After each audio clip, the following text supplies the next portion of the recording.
Hi. People always ask me, how come the news always look the same? And it's true. The news do look the same. Same studio, same outfits, same sittings. Everywhere you look, the news look the same. In Israel, they surely do. And how come reality shows always look the same? Always with those 4 judges and the blue table, and this young girl who had a tough childhood, but she sings like an angel? And how come newspapers look so much alike? Same choosing of stories, same headlines, same photos, even the same fonts sometimes. So why is this happening? Well, it's not phone hacking, and it's not espionage. I think it's more like my parents, who are married for 44 years now. And whenever my father opens up his mouth to say something, my mother immediately gets upset, because she already knows what he's going to say. Or 2 old men playing chess in the park for 50 years or so, every single day. And if one of them gets sick, the other one can play by himself. And I've been in the news for 15 years now. And I can tell you, in 90% of the days, what the headlines of each channel would be before it's aired. And it's not because I'm so smart, just because I'm doing this for so long. This is where game theory comes in. You know, game theory is one of the hottest fields of science today. And it's best when you combine it with other fields of science, with economies, with political science, with biology, even with the law. And I was surprised to find out it had hardly ever been connected with the research of media. So I knew this is going to be my angle. Let's take, for example, Prisoner's Dilemma, maybe the most famous game in game theory. It's about 2 criminals who rob a bank, and they get caught. So the cops put them in 2 separate cells and offer them the same deal. They'll tell them you can either admit or shut up. But whoever betrays his first and admits first will go home, while the other one will spend the rest of his life in prison. So, usually, they both betray each other, and they both end up in jail. Why? Well, this is a very simplified experiment in Prisoner's Dilemma. Each player has a green button and a red button. If both players press the green button, they each get $1. If they both press the red button, they get nothing. But if one of them presses the green button and the other one the red button, whoever betrays gets $5, and the other one gets an unpleasant electrical shock, and vice versa. So nobody wants to get the electrical shock, so usually they both end up with nothing. Now, what happens if we play this game over and over again? Usually, they would continue to press the red button, at least for a few rounds, but eventually, in some point, they would start pressing the green button and start earning dollars. How much time, how many rounds it would take them? That's a good question. And game theory deals a lot with this issue. We'll see it in a minute. But it gets even more interesting if instead of a 2-players game, we have a multiplayers game, because the more players you have, the longer it would take them to start pressing the green button. This is Gabrielle Giffords. She was a congresswoman from Arizona, and in 2001, she went on a political tour near Tucson, and unfortunately, she got shot. She was severely wounded, and it was quite clear she's not going to make it. So all the TV stations wanted to go on air as soon as possible and report her death. But they couldn't confirm it, at least for some time. So they found themselves in some kind of a prisoner's dilemma.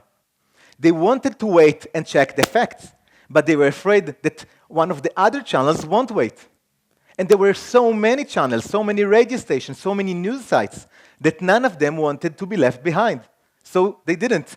They all went on air, they all reported she has died, but she hasn't died. She survived. And it was quite of an embarrassment for all sides. Now, it's easy to patronize here, but life is more complicated than that. This is the news control room. There's a lot of screens there.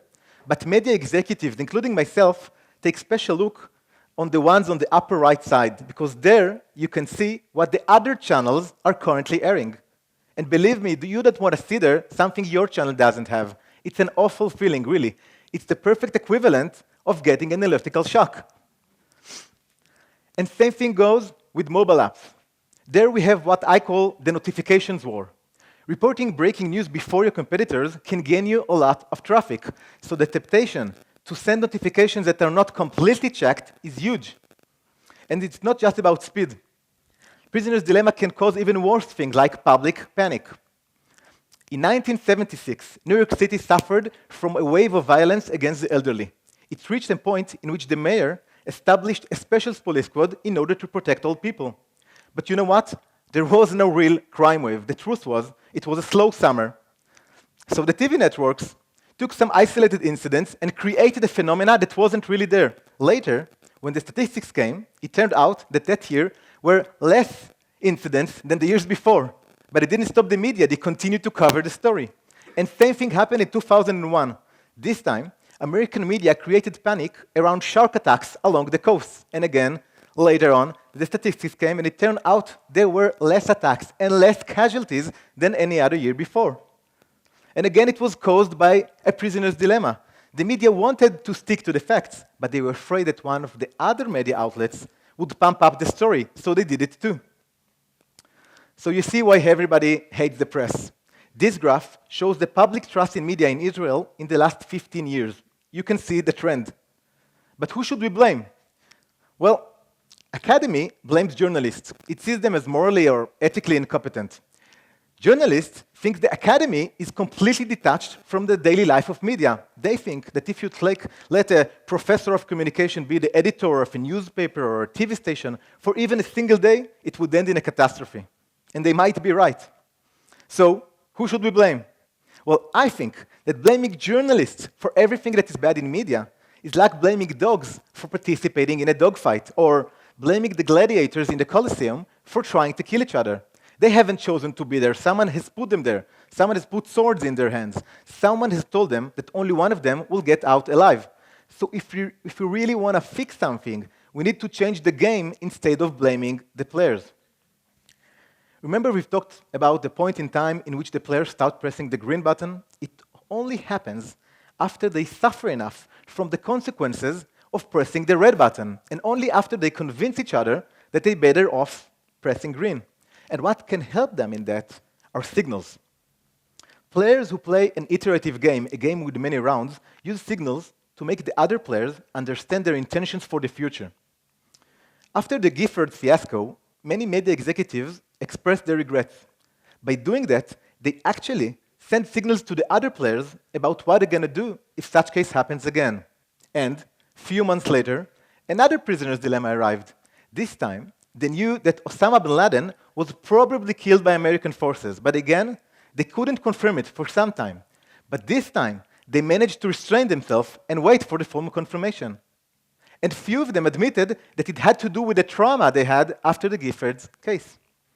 And in 2014, ISIS started murdering hostages. Every TV station, every newspaper covered this horrible story. And it took them some time to understand the damage, the panic it creates. So they started sending signals between them, and after some time, they managed to restrain themselves, and they continued to cover their story, but without the visuals. So there's an optimistic side to this story. But in order to have an happy ending, a crucial condition needs to be met.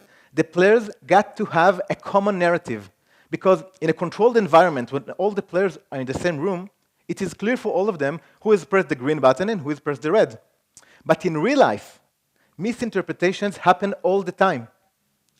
This is why I think it's so important that media executives will think of themselves as of players who play an iterative game. This way, they will be able to recognize a signal when they see one. This way, they will remember that after every round comes another round and another one and another one. So yeah, life is not a game, and we at the media deal with some serious stuff. But I really believe that game theory can help us in improving journalism, at least a little bit, round after round after round. Thank you.